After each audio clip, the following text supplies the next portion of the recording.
Bonsoir messieurs, dames. Alors nous sommes dans le cours 236 d'art dramatique avec Philou Dingo. Et ce soir, quel va être le sujet? Alors je parlais sur internet avec des astronomes, etc., des gens scientifiques, enfin toutes sortes de gens qui véhiculent et qui parlent. Et alors,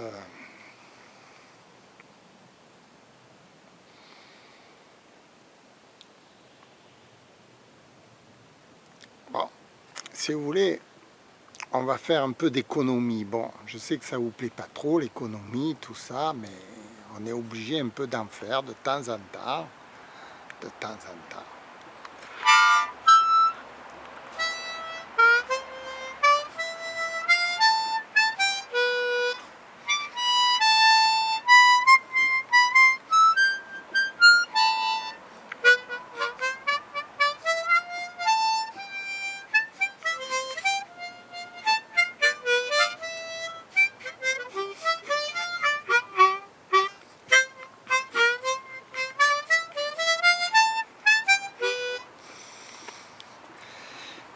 Alors l'économie ce soir.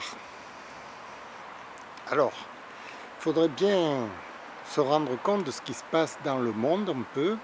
On a des super multinationales qui ont conquéri le monde comme des pieuvres tentaculaires qui sont allées dans tous les pays et elles ne payent pas d'impôts.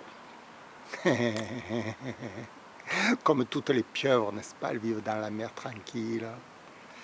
Alors tous les pays du monde se sont réunis pour leur dire quand même, vous gagnez beaucoup d'argent là, serait censé un peu nous en donner un peu, vous voyez. Alors ils ont traité, conclu, ils ont réfléchi que toutes ces pieuvres tentaculaires devaient leur donner 15% de leurs revenus, en fait. Bon. C'est un pas monstrueux, disent-ils, sauf sur la fabrication des marchandises. Bien sûr, les marchandises, elles le sont au-dessus de tout soupçon. C'est-à-dire que ceux qui fabriquent des machines sont au grade le plus élevé de notre société. On a accès, tous les efforts de l'homme sont dirigés économiquement pour fabriquer des machines de plus en plus puissantes et on consacre toute notre énergie là-dessus dans l'idée que ces machines permettent à l'homme de se reposer. Et c'est vrai, regardez-moi, moi ça fait 30 ans que je fais rien, je me repose sur les machines, puisque les machines me fabriquent des costumes pour rien, des pantalons pour rien, de la marchandise pour rien, j'ai plus besoin de la fabriquer. Avant j'étais un artisan, je fabriquais, je me fatiguais pour rien. Donc je fais plus rien depuis 30 ans. C'est bien, on va dans un monde progressiste. Et les gens qui ne font plus rien comme moi sont rétribués par un salaire, un RSA, un RMI, ce que vous voulez, quoi. Chômage, enfin tout ça. Sauf que dans ce système, d'accord, moi je fais rien, je profite, tout va bien pour moi. Ok, le tiers-monde veut venir en France, c'est normal. Ils se disent pourquoi nous on va travailler si eux ils foutent rien. Ils ont raison de venir chez nous. Hein. Moi je leur donne raison, dans leur calcul mental, il vaut mieux être un pauvre en France qu'un pauvre dans un tiers-monde. Puisque dans le tiers-monde, si vous êtes un pauvre, c'est la catastrophe absolue. Vous n'avez pas de travail, on vous donne rien, les marchandises sont très chères, alors qu'en Europe, vous n'avez pas de travail, mais vous vivez la belle vie. Alors, qu'est-ce qui va se passer? Il y a ceux qui vivent la belle vie comme moi, qui veulent que ça continue. Ceux qui travaillent, qui ont du boulot, ils veulent que ça continue. Il n'y a que les pauvres gens du tiers-monde qui crient famine, qui traversent les mers, qui veulent venir là, qui veulent profiter, enfin, ils s'imaginent que c'est l'Eldorado, l'Europe est leur Eldorado, enfin, l'Amérique, tout ça. Enfin. Ok. Alors, le problème qu'il y a là-dedans, c'est quoi? C'est que l'on favorise la oisiveté de l'homme en fabriquant beaucoup de machines. Les machines, elles font tout à la place de l'homme. On nous dit c'est formidable, les machines font... Oui, c'est formidable. Mais la oisiveté de l'homme, ça conduit à quoi? Alors il y a de plus en plus d'obèses, des gens qui restent à la maison, qui jouent sur PlayStation, qui voyagent sur Internet, qui passent leur temps à divaguer. Les gens sont devenus fous, d'accord. Et puis il y a de l'autre la fabrication des machines, toujours plus puissantes, toujours plus grosses, des guerres internationales pour conquérir les champs de pétrole, les champs de tout, les matières premières, etc. C'est la guerre infernale. Ok, nous on s'en fiche, on est chez nous, on ne fout rien, on est oisif. Bon. Alors dans ce système, vous voyez, moi, j'ai pas à me plaindre. Et pourtant, je me plains d'être oisif. Eh oui, je me plains d'être oisif. Parce que la oisiveté n'est pas rétribuée à sa juste valeur. Je pense. Elle n'est pas encouragée dans la société. La oisiveté n'est pas encouragée, n'est pas dans le monde, je parle. Hein.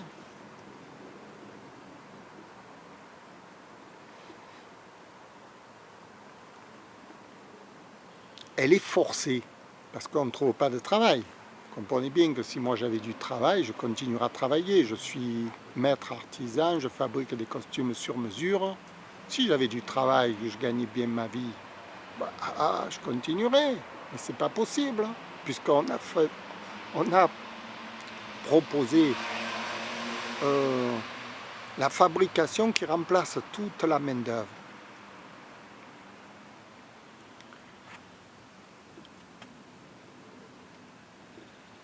Alors, ce monde doit être repensé, c'est-à-dire doit être repensé pour encourager la oisiveté. Comment? C'est un premier pas qui a été fait, mais c'est pas assez. Le RSA, le machin, le RMI, tout ça, c'est pas assez, parce que quand vous êtes au RSA, au RMI, vous touchez des aides de l'État, vous êtes mal vu dans la société. Vous êtes vu comme au bas de l'échelle en quelque sorte. Alors qu'en réalité, c'est le contraire qui devrait être encouragé. C'est-à-dire qu'on devrait encourager les gens qui sont au bas de l'échelle à avoir du travail, à être dignes dans la société, et non pas à les culpabiliser. Alors, tout ça, c'est très important, parce que si vous voulez, c'est notre économie qui nous a poussés dans ce fonctionnement. C'est le résultat des règles économiques que nous nous sommes imposées, que le monde intellectuels, des savants, des scientifiques, tout ça nous ont imposé. Et moi, nous constatons tous que ça nous conduit à une catastrophe. Une véritable catastrophe humaine. Autant dans tous les pays, on a une espèce de dégradation de l'homme, l'homme avec un grand H, on a une espèce d'humiliation de l'homme dans ce système qui propose la valorisation des machines, de l'industrie à tout outrance, contre l'homme lui-même. C'est l'homme qui est mis au bas de l'échelle, et que la machine est mise en haut de l'échelle. Si vous construisez un avion de transport, vous êtes dans une usine de construction d'avions de transport, on vous élève au plus haut degré de la société. Si vous êtes un manuel dans votre coin et que vous fabriquez, je sais pas moi, des cerceaux en bois, on vous rabaisse au plus bas de la société.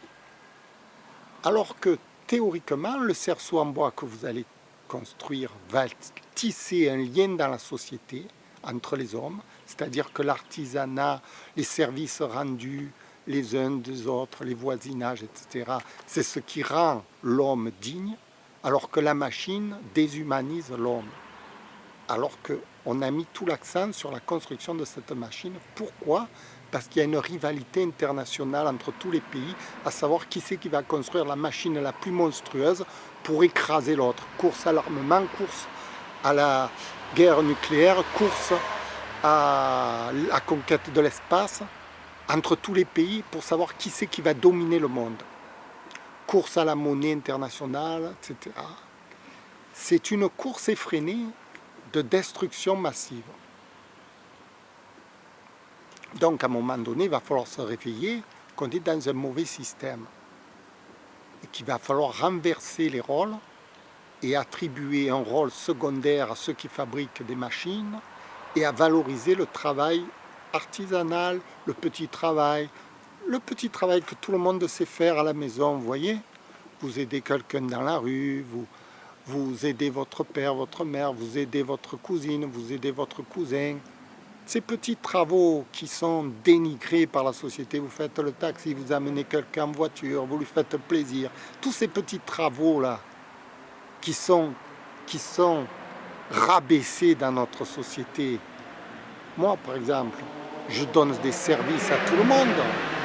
Je suis un garçon très serviable, mais je suis mis à un niveau très très bas de la société. Et celui qui donne des services à personne et qui se connaît que lui et son petit travail de fabrication, qui travaille dans une industrie de fabrication, on lui donne 4 000 € de salaire et on le place au niveau supérieur de la société alors qu'il dénigre toute sa société, tous les liens sociaux. Il y a un problème énorme de construction de la société qui ne va pas. Et donc, pour redonner de l'importance aux petits travailleurs, aux petites mains, aux petits gens, il faut redistribuer la masse monétaire par le bas, c'est-à-dire réalimenter les petites mains avec tout l'argent qu'on ramasse par l'industrie. Parce que l'industrie, elle ramasse des milliards sans arrêt, sans arrêt. C'est la course à l'armement, c'est la course à tout. Ils ont de l'argent pur, ils ne savent plus quoi en faire. Ils font des guerres gratuites, ils dépensent des centaines de milliards dans la construction de drones, dans la construction d'avions atomiques, je sais moi. Tout ça, c'est de l'argent gaspillé, mais ça ne fait rien. C'est bon, ça détruit les gens, ça détruit le monde, pourvu qu'eux, ils restent à la tête de ce monde, qu'ils gouvernent, pseudo-gouvernent, qui gouvernent réellement, mais qui nous amènent droit à la catastrophe. Donc il faut réinverser les rôles, c'est-à-dire redonner de la valeur aux petites mains, c'est-à-dire leur donner un salaire gratuit, d'emblée. Vous avez droit à votre salaire, quoi que vous fassiez sur la Terre. Ce qui fait que dès que vous naissez sur la Terre, vous avez droit à un salaire de 2 000 € par mois, par exemple, tous les mois, qui vous tombe, vous faites ce que vous voulez. Et à partir de là, les hommes vont s'organiser. C'est-à-dire qu'ils ne vont faire strictement que ce qu'ils veulent. Ça va tout changer. Si vous avez envie de faire du bricolage, vous allez faire du bricolage. Si vous avez envie de faire... Vous ferez ce que vous voulez, vous avez votre argent. Et qui c'est qui va vous... À quoi va vous servir cet argent? Elle va vous servir à acheter toutes les machines qu'ils produisent par tonnes et par milliards, l'industrie, des gens qui veulent fabriquer des machines, qu'ils adorent ça.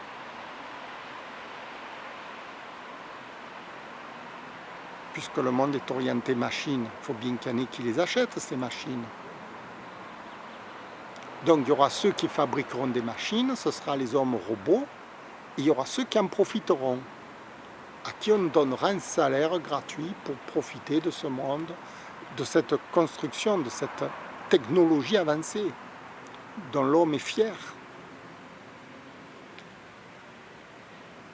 Voilà. Et vous allez me dire, mais si on donne de l'argent aux pauvres, Qui c'est qui va payer les riches? Justement, c'est les pauvres. Les pauvres qui vont payer, qui vont acheter des machines, et les riches seront encore plus riches, puisqu'il y aura encore plus d'argent chez les pauvres. C'est les pauvres qui nourrissent les riches avec leur argent. S'il y a 100 000 riches, s'il y a 100 000 pauvres, le riche devient encore 100 000 fois plus riche. Il n'y a pas de problème là-dessus. Vous allez me dire, mais si on va dans ce système-là, il va y avoir une consommation de plus en plus grosse. Et là, vous avez tort. Parce que l'homme lui-même, vous voyez, un homme, quand on lui donne ces 2000 € par mois, qu'il est assuré de vivre, il n'a plus besoin de consommer. Il ne va pas s'amuser à acheter tous les jours un téléviseur, à acheter tous les jours... il achète que ce qui lui plaît, dont il a besoin. C'est tout. Vous allez me dire, mais il n'y a pas assez d'argent, il n'y a pas assez de marchandises pour subvenir à tous ces gens, tous ces pauvres. Et vous avez raison, il va y avoir une pénurie de machines.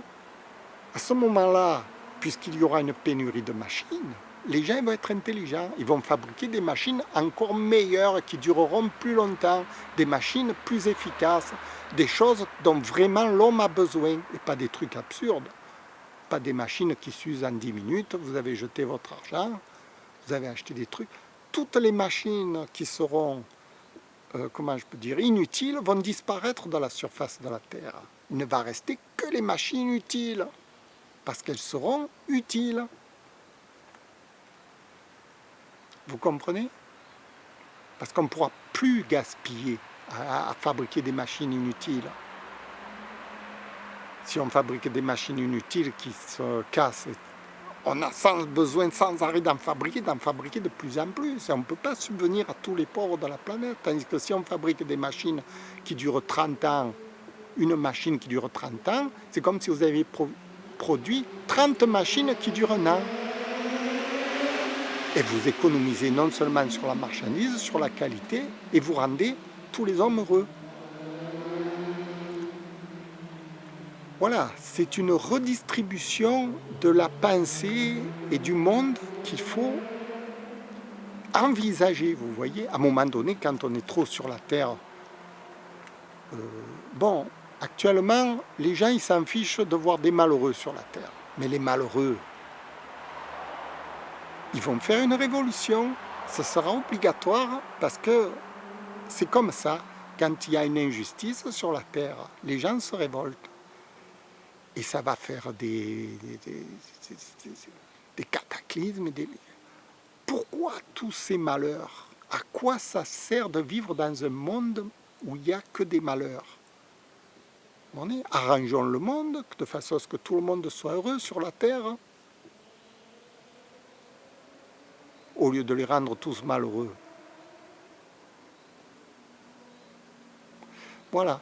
Écoutez, c'était mon cours 236 d'art dramatique. Alors, c'est un cours d'art dramatique axé économie. Économie parce que l'art dramatique, si vous voulez, c'est l'art de jouer la comédie. Cette comédie, pour la jouer, il faut qu'il y ait de la demande. C'est-à-dire qu'il faut que les gens me demandent.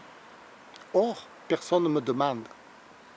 Moi, je le vois, hein, ça fait 2 ans que j'ai fait cette entreprise, Filmmaker Production, Philibot, Filmmaker.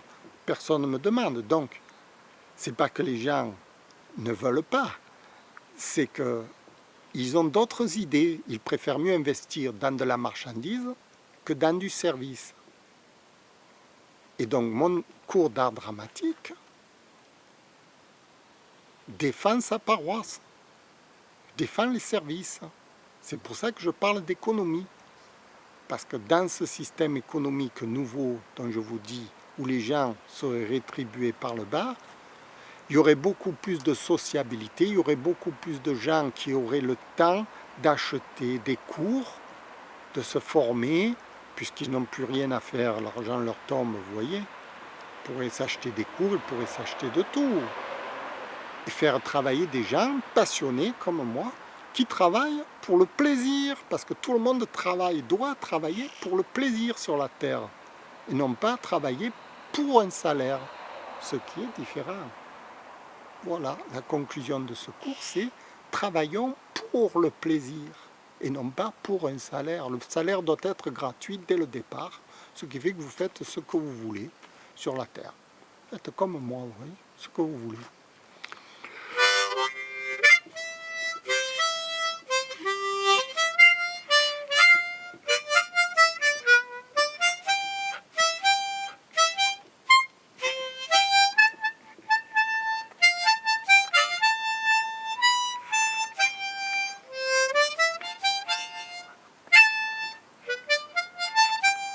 Mais ce n'est pas péjoratif de faire ce qu'on veut sur la terre. C'est ce que tout le monde devrait être aspiré à faire. Faire ce qu'il veut. C'est le bonheur assuré, vous voyez. Voilà, je vous remercie de m'avoir écouté. Je vous dis à bientôt. Au revoir.